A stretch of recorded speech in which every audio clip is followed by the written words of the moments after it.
ദൈവത്തെ പോലെയാകാൻ ആഗ്രഹിച്ച ആദത്തിൻ്റെയും ഹവ്വായുടെയും കഥ നമുക്കറിയാം. അവർ ജീവിതത്തിൽ പരാജയപ്പെട്ടു. തിന്മയുടെ വഴിയിലൂടെ അവർക്ക് നടക്കേണ്ടിയും വന്നു. എന്നാൽ അതേ ദൈവം നമ്മോട് വീണ്ടും ചോദിക്കുന്നു, നിനക്ക് ദൈവത്തെ പോലെ ആകണോ? അതിനൊരു മാർഗവും അവിടുന്ന് പറഞ്ഞു തരുന്നുണ്ട്. അമ്മയെപ്പോലെ ആവുക.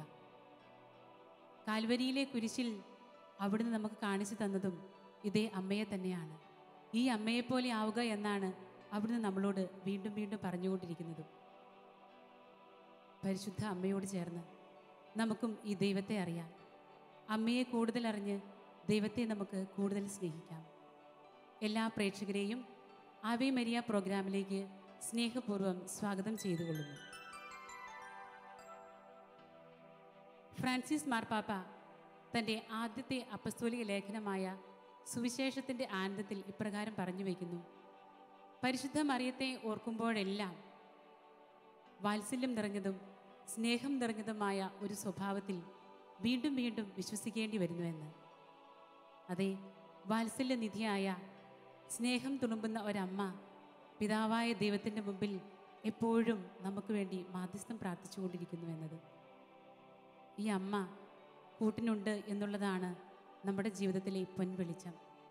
ഈ അമ്മ തരുന്ന വെളിച്ചത്തിലൂടെ നമുക്ക് നമ്മുടെ യാത്ര മുന്നോട്ട് കൊണ്ടുപോകാം.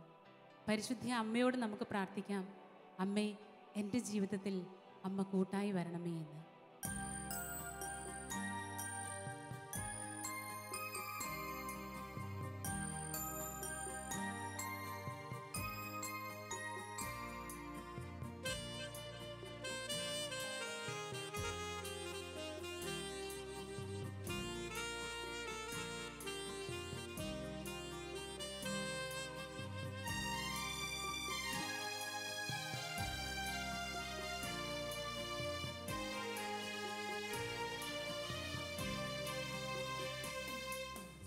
അമ്മേ, എൻ്റെ ആശ്രയമേ, നിന്റെ മാധ്യസ്ഥ്യം എന്നാത്മധൈര്യം, നീ കൂടെയുണ്ടെന്ന് ഓർമ്മയും പൊൻവെളിച്ചം. അമ്മേ, എൻ്റെ ആശ്രയമേ, നിന്റെ മാധ്യസ്ഥ്യം ധൈര്യം, നീ കൂടെയുണ്ടെന്ന് ഓർമ്മയും പൊൻവെളിച്ചം. അമ്മേ, എൻ്റെ ആശ്രയമേ. ദൈവേഷ്ടവുമായി നിന്റെ മുമ്പിൽ വന്ന ദൈവദൂതനോട് ആമേൻ പറഞ്ഞ പരിശുദ്ധ അമ്മേ, ഞങ്ങളുടെ ജീവിതത്തിലും ദൈവേഷ്ടങ്ങൾ വരുമ്പോൾ അത് വേദനാജനകമാണെന്നറിയുമ്പോൾ അമ്മേ, പതറാതെ ഇടറാതെ ഞങ്ങളും അമ്മയോട് കൂടി യാത്ര ചെയ്യാൻ അമ്മ ഞങ്ങളുടെ കൂടെ ഉണ്ടാകണമേ.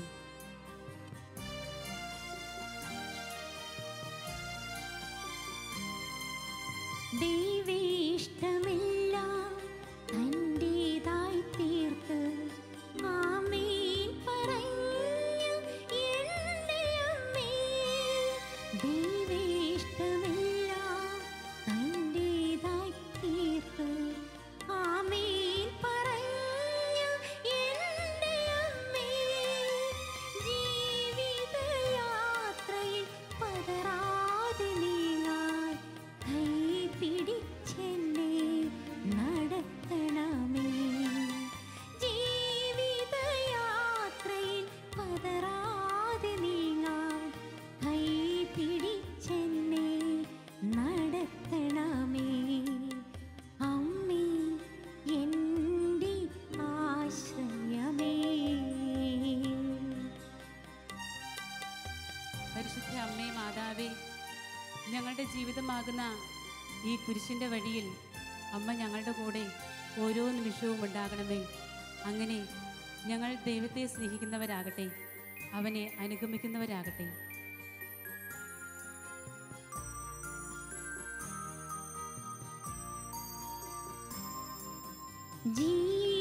ജീവിതമാകുമി കാൽവരി കയറുമ്പോൾ കൂടെ വരേണമേ എൻ്റെ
ഈശോയിൽ സ്നേഹമുള്ളവരെ, പരിശുദ്ധി അമ്മയുടെ സ്തോത്രഗീതം ഇപ്രകാരമാണ്: എൻ്റെ ആത്മാവ് കർത്താവിനെ മഹത്വപ്പെടുത്തുന്നു, എൻ്റെ ചിത്തം എൻ്റെ രക്ഷകനായ ദൈവത്തിൽ ആനന്ദിക്കുന്നു.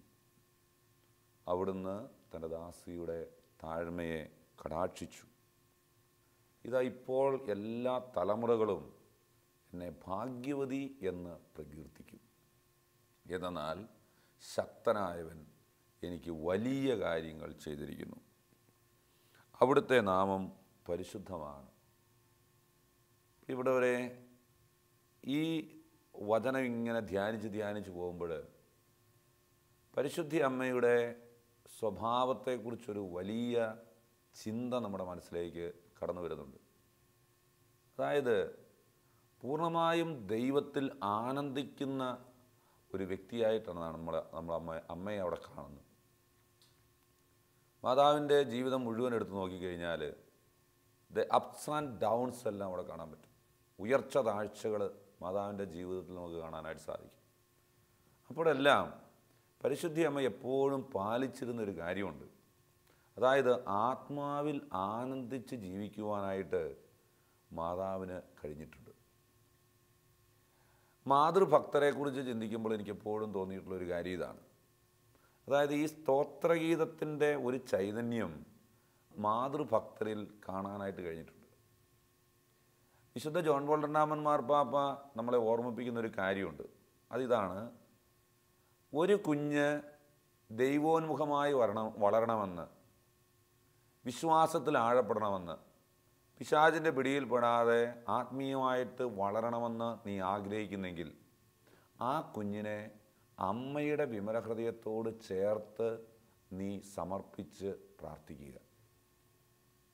പ്രിയപ്പെട്ടവരെ, വിശുദ്ധ ജോൺ പോൾ രണ്ടാമൻ മാർപ്പാപ്പ എത്രത്തോളം മാതൃഭക്തനായിരുന്നു നമുക്കറിയാമല്ലോ. തോത്തൂസ് തൂസ്, അമ്മയെ ഞാൻ പൂർണ്ണമായും അമ്മയുടേതാണ്.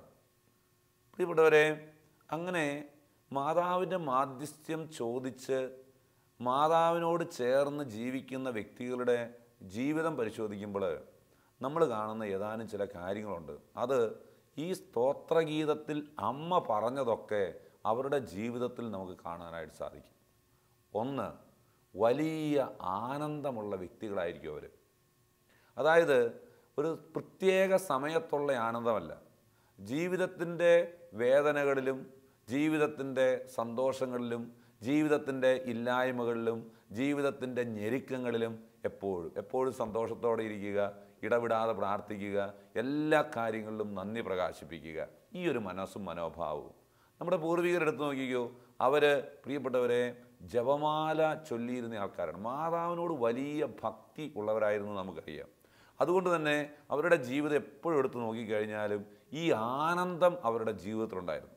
ആനന്ദം എന്ന് പറയുമ്പോൾ, പ്രിയപ്പെട്ടവരെ, ഉള്ളിൻ്റെ ഉള്ളിലുള്ള ആനന്ദം മാത്രമല്ല, മറ്റുള്ളവർക്കും ആനന്ദം കൊടുക്കാൻ പറ്റുക. സമൂഹത്തിലായിരിക്കുന്ന ഇടങ്ങളിൽ ഭയങ്കര സന്തോഷമായിരിക്കും. എപ്പോഴും സന്തോഷിക്കുകയും സന്തോഷിപ്പിക്കുകയും ചെയ്യുന്നവരായിരിക്കും മാതൃഭക്തരെന്ന് പലപ്പോഴും തോന്നിയിട്ടുണ്ട്.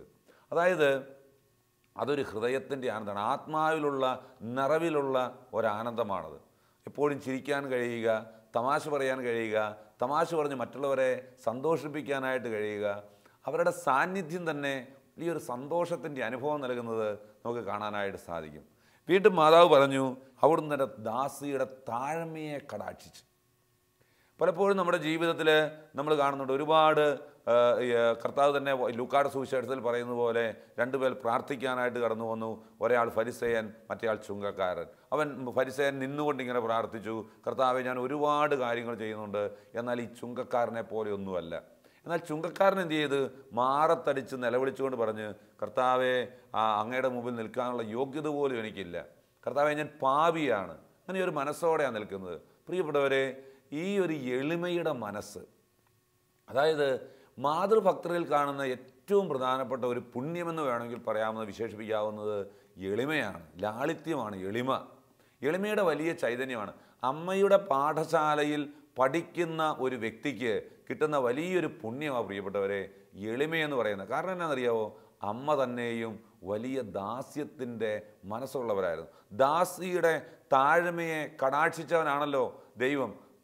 അതുകൊണ്ട് തന്നെ പലപ്പോഴും ഈ മാതാവിനോടുള്ള വലിയ സ്നേഹമെന്ന് പറയുന്നത് നമ്മളെ നയിക്കുന്നത് എളിമ എന്ന പുണ്യത്തിലേക്കാണ്. എളിമ എന്ന പുണ്യത്തിൻ്റെ പ്രത്യേകത എല്ലാവരെയും ഉൾക്കൊള്ളാൻ കഴിയുന്നു എന്നുള്ളതാണ്. എല്ലാവരുടെയും നന്മ കാണാൻ കഴിയുന്നു എന്നുള്ളതാണ്.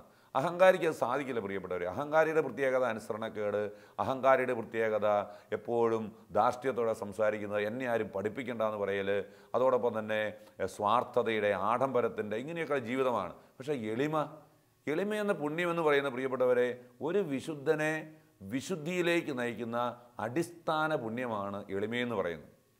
മാതാവ് പറഞ്ഞു അവിടുന്ന് എൻ്റെ ദാസിയുടെ താഴ്മയെ കടാക്ഷിച്ചു. അതുകൊണ്ട് തന്നെ ഇന്നും പരിശുദ്ധി അമ്മയുടെ മാധ്യസ്ഥം ചോദിക്കുന്നവരിൽ ലഭിക്കുന്ന വലിയ ഒരു പുണ്യമാണ്, വിശുദ്ധരെ വാർത്തെടുക്കുന്ന പുണ്യം. പരിശുദ്ധി അമ്മയുടെ ഈ എളിമ അത് നമുക്ക് സ്വന്തമാക്കാനായിട്ട് സാധിക്കുന്നു.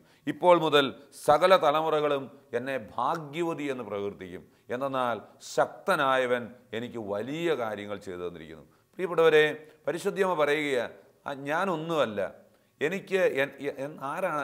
ദൈവമാണ് എല്ലാം എനിക്കായിട്ട് ചെയ്തു തന്നത്. അതുകൊണ്ട് തന്നെ ഞാൻ ഭാഗ്യവതി എന്ന് പ്രകീർത്തിക്കപ്പെടും. പ്രിയപ്പെട്ടവരെ, ഒന്ന് ഓർത്ത് നോക്കിയേ, ദൈവം നമ്മുടെ ജീവിതത്തിൽ ഇടപെടുന്നതല്ലേ ഏറ്റവും വലിയ ഭാഗ്യമെന്ന് പറയുന്നത്. ആരെല്ലാം നമ്മുടെ ജീവിതത്തിൽ ഇടപെട്ടെന്ന് പറഞ്ഞാൽ ശരി, ദൈവം നമ്മുടെ ജീവിതത്തിൽ ഇടപെട്ടു. ദൈവം അനുദിനം അനുനിമിഷം നമ്മുടെ എല്ലാവരുടെയും ജീവിതത്തിൽ ഇടപെടുന്നുണ്ട്. പരിശുദ്ധി അമ്മ നമ്മളോട് പറയുന്നതെന്നറിയാവോ? നിൻ്റെ ജീവിതത്തിൻ്റെ ഓരോ ഇടപെടലുകളും ദൈവത്തിൻ്റെ ഇടപെടലുകളാണ്. ആ ഒരു ബോധ്യത്തിലേക്ക് കടന്നു വരുവാൻ അമ്മ നമ്മളെ സഹായിക്കുന്നു എന്നുള്ളതാണ് ഏറ്റവും പ്രധാനപ്പെട്ട കാര്യം. അതുകൊണ്ട് അവിടുത്തെ ഭക്തരുടെ മേൽ തലമുറകൾ തോറും അവിടുന്ന് കരുണ വർഷിക്കും.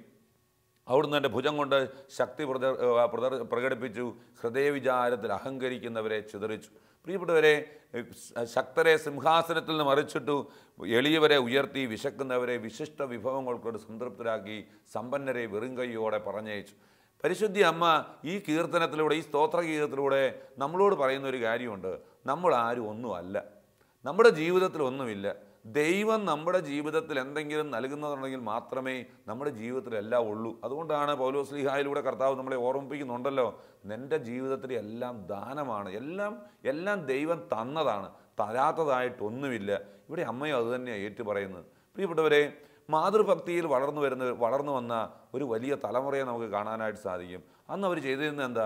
പ്രാർത്ഥിച്ചിങ്ങനെ, ബോധജ്ഞാനത്തിൻ്റെ സിംഹാസനമേ ഞങ്ങൾക്ക് വേണ്ടി പ്രാർത്ഥിക്കണമേ, സതുപദേശത്തിൻ്റെ മാതാവേ ഞങ്ങൾക്ക് വേണ്ടി പ്രാർത്ഥിക്കണമേ, വിവേകത്തിൻ്റെ രാജ്ഞി ഞങ്ങൾക്ക് വേണ്ടി അപേക്ഷിക്കണമേ. പ്രിയപ്പെട്ടവരെ, വന്ദകരുടെ രാജ്ഞി ഇങ്ങനെ പ്രാർത്ഥിച്ചു. പ്രിയപ്പെട്ടവരെ, അതുകൊണ്ട് എന്താ സംഭവിച്ചത്? നമ്മുടെ പ്രിയപ്പെട്ടവരിൽ നമ്മൾ കാണുന്ന വലിയ ഒരു കാര്യമാണ്, നമ്മുടെ പൂർവികരിൽ അവർക്ക് അറിവൊക്കെ വളരെ കുറവായിരുന്നു. പക്ഷേ ബോധജ്ഞാനം, വിവേകം, എളിമ, ദൈവസ്നേഹത്തിൻ്റെ നിറവ്, ദൈവമാണ് എൻ്റെ ജീവിതത്തിൽ എല്ലാം നൽകിയെന്നുള്ള ചിന്ത, ആഴമായ ദൈവാശ്രയ ബോധം. പ്രിയപ്പെട്ടവരെ, ഒരു കാര്യം എങ്ങനെയാണ് ചെയ്യേണ്ടതെന്നുള്ള ചിന്ത ഇത് നമുക്ക് കാണാനായിട്ട് സാധിക്കും. അത് മാത്രമോ പ്രിയപ്പെട്ടവരെ, തമാശ പറഞ്ഞും പൊട്ടിച്ചിരിച്ചും അനേകർക്ക് സന്തോഷം നൽകിയും സ്വന്തം ജീവിതത്തിൽ സന്തോഷം അനുഭവിച്ചും ജീവിക്കുന്ന എത്രയോ പേരെ നമുക്ക് കാണാനായിട്ട് സാധിക്കും. പ്രിയപ്പെട്ടവരെ, ഞാനൊരിക്കൽ ഒരു അമ്മച്ചിക്ക് രോഗിലേപനം കൊടുക്കാനായിട്ട് പോകാനായിട്ട് ഇടയായി. ഞാൻ കണ്ടൊരു കാഴ്ച, ഒരു അർദ്ധബോധാവസ്ഥയിലാണ് ഇങ്ങനെ ജപമാല ഇങ്ങനെ ചൊല്ലിക്കൊണ്ടിരിക്കുക. ഇടയ്ക്കിടയ്ക്ക് ബോധം തെളിയുമ്പം എന്തെങ്കിലും കാര്യങ്ങൾ പറയും, പൊട്ടിച്ചിരിക്കും, എല്ലാവരെയും ചിരിപ്പിക്കും. പ്രിയപ്പെട്ടവരെ, ചിരിച്ചുകൊണ്ടാണ് ആ അമ്മ ഈ ലോകത്തിൽ നിന്ന് കടന്നു പോകുന്നത്. ജീവിതത്തിൽ സന്തോഷം അനുഭവിക്കാൻ നീ ആഗ്രഹിക്കുന്നുണ്ടോ? എളിമ എന്ന പുണ്യത്തിൽ വളരണമെന്ന് നീ ആഗ്രഹിക്കുന്നുണ്ടോ? ബോധജ്ഞാനം കൊണ്ട് നിറയണം നീ ആഗ്രഹിക്കുന്നുണ്ടോ? വിവേകത്തോടെ ജീവിക്കണം നീ ആഗ്രഹിക്കുന്നുണ്ടോ? അമ്മയുടെ പാഠശാലയിൽ നിന്ന് പഠിക്കാൻ നീ തീരുമാനിച്ചാൽ ഈ കൃപകളെല്ലാം പരിശുദ്ധ അമ്മയിലൂടെ ഈശോ എൻ്റെയും നിൻ്റെയും ജീവിതത്തിലേക്ക് തരുമെന്നുള്ളത് സ്വർഗത്തിൻ്റെ ഉറപ്പാണ്. പരിശുദ്ധ അമ്മ നമ്മെ സഹായിക്കട്ടെ. നമുക്ക് പ്രാർത്ഥിക്കാം. അമ്മേ മാതാവേ, അമ്മയിൽ നിറഞ്ഞു നിന്നിരുന്ന പുണ്യങ്ങൾ മുഴുവൻ ഞങ്ങളിൽ നിറയാൻ ഇടവരുത്തണമേ. പരിശുദ്ധാത്മാവിൻ്റെ നിറവിൽ ആനന്ദിക്കുവാനും ഞങ്ങളായിരിക്കുന്ന ഇടങ്ങളിൽ അനേക മക്കൾക്ക് ആനന്ദം പകർന്നു കൊടുക്കുവാനും സന്തോഷത്തിൻ്റെ നിറവിൽ ജീവിക്കുവാനും കൃപ നൽകണമേ. എളിമയുടെയും ദൈവാശ്രയബോധത്തിൻ്റെയും ചൈതന്യം ഞങ്ങൾക്കായി സ്വർഗത്തിൽ നമ്മെ വാങ്ങിച്ചു തരണമേ. ആമേൻ.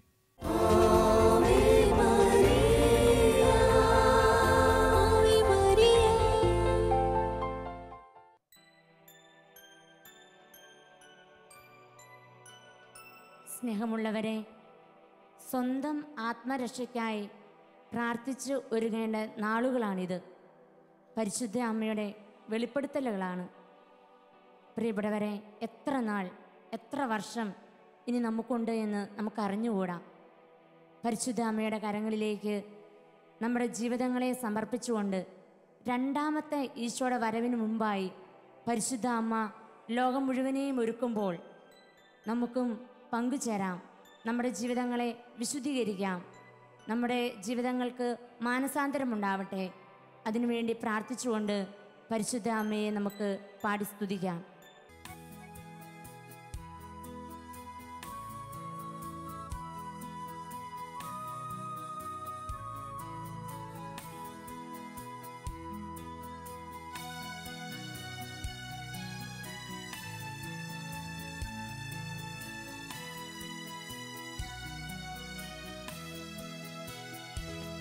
കന്യാമറിയമേ,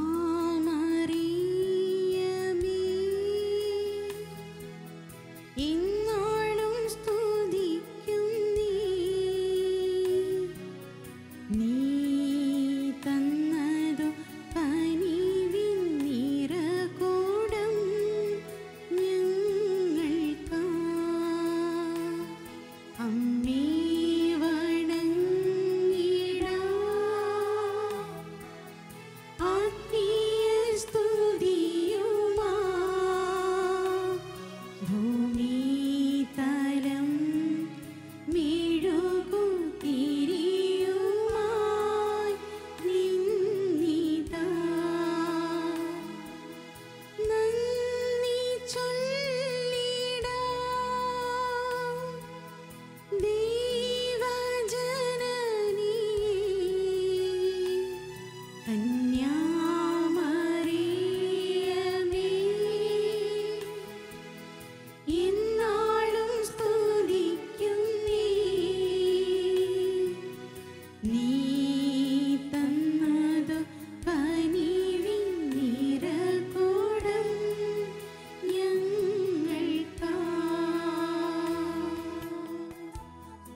പുതിയ നിയമത്തിലെ വാഗ്ദാന പേടകമാണ് പരിശുദ്ധ അമ്മ. ആ പേടകത്തിനുള്ളിൽ ഈശോയാകുന്ന നിധിയും ഈശോയെ നമുക്ക് നൽകിയ പരിശുദ്ധ അമ്മയെ നമുക്ക് സ്തുതിക്കാം. ഒപ്പം പരിശുദ്ധ അമ്മയെ പോലെ ഈശോ പറയുന്നത് പോലെ ചെയ്യുവാൻ, ദൈവം ആഗ്രഹിക്കുന്നത് ചെയ്യുവാൻ ഞങ്ങളുടെ ജീവിതങ്ങളെയും സഹായിക്കണമേ അമ്മേ എന്ന് നമുക്ക് ഈ നിമിഷം പ്രാർത്ഥിക്കാം.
ഒരിക്കൽ ഗുരു ശിഷ്യരോട് ചോദിച്ചു, അമ്മയും ഗർഭിണിയും തമ്മിലുള്ള വ്യത്യാസം എന്താണ്?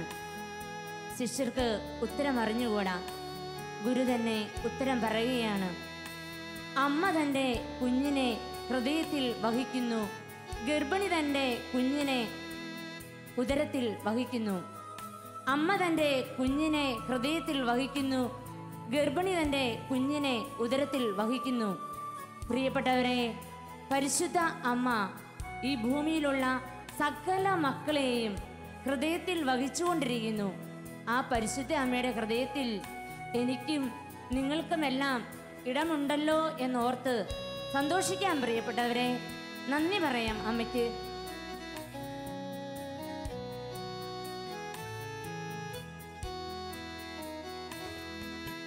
നീതിതൻ പൊരുളേ സ്നേഹത്തിനുറവേ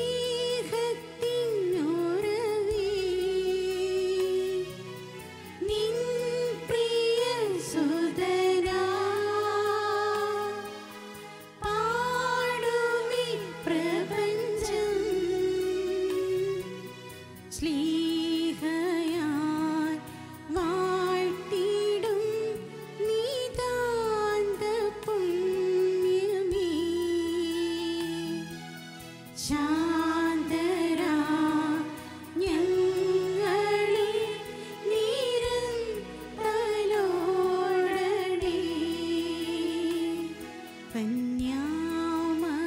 കന്യാമറിയമേ ഇന്നാളും സ്തുതിക്കുന്നേ നീ തന്നതു കനിവിൻ നിറകൂടം ഞങ്ങൾക്കാ അമ്മേ വണങ്ങിടാം ആത്മീയ സ്തുതിയുമാ ഭൂമിതലം മെഴുകും തിരിയുമാ നിന്നിതാ നന്ദി ചൊല്ലിടാം ദൈവജനനിയേ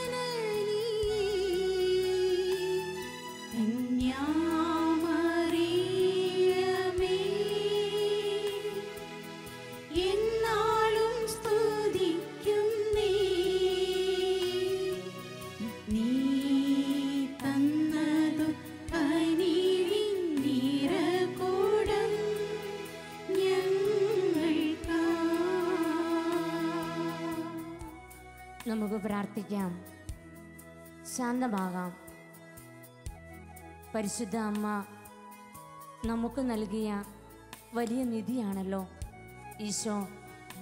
പരിശുദ്ധ അമ്മയിലൂടെ ഈശോയിലേക്ക് നമ്മുടെ എല്ലാ പ്രാർത്ഥനകളും, നമ്മുടെ എല്ലാ ആഗ്രഹങ്ങളും ആവശ്യങ്ങളും പരിശുദ്ധ അമ്മ വഴി ഈ നിമിഷം ഈശോയുടെ മുമ്പിൽ സമർപ്പിക്കാം.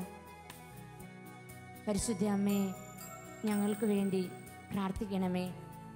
ഉള്ളു തുറന്ന് ആഗ്രഹത്തോടെ വിശ്വാസത്തോടെ എല്ലാവരും പ്രാർത്ഥിക്കട്ടെ. നിത്യസഹായ മാതാവേ, ഞങ്ങൾക്ക് വേണ്ടി പ്രാർത്ഥിക്കണമേ. നിത്യസഹായ മാതാവേ, ഞങ്ങൾക്ക് വേണ്ടി പ്രാർത്ഥിക്കണമേ. മനസ്സിൽ ആവർത്തിച്ച് പറയാം. നിത്യസഹായ മാതാവേ, ഞങ്ങൾക്ക് വേണ്ടി പ്രാർത്ഥിക്കണമേ. നിത്യസഹായ മാതാവേ, ഞങ്ങൾക്ക് വേണ്ടി പ്രാർത്ഥിക്കണമേ. ആമേൻ.